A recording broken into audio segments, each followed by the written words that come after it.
আজকে আমি রান্না করব ঝাল ঝাল মুরগির মাংস। যে একবার খাবে হাত চাটতে সে বাধ্য হবে। প্রথমে কড়াইতে তেল গরম করে এক এক করে মুরগিগুলোকে ভেজে নিতে হবে। মুরগিগুলো আমি লবণ এবং হলুদ দিয়ে মেখেছি। মুরগিগুলো ভাজা হয়ে গেলে উঠিয়ে নিতে হবে। এক এক করে সবগুলো মুরগি ভেজে নিয়েছি। এখানে 3টি মুরগি আছে। একই তেলে আমি 3টি আলুকে ব্রাউন কালার করে ভেজে নিয়েছি।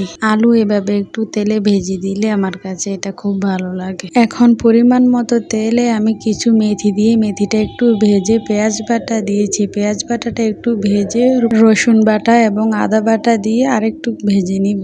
আদা রসুন ভালোভাবে না ভাজলে এটার থেকে গন্ধ বের হয়, স্বাদ লাগে না।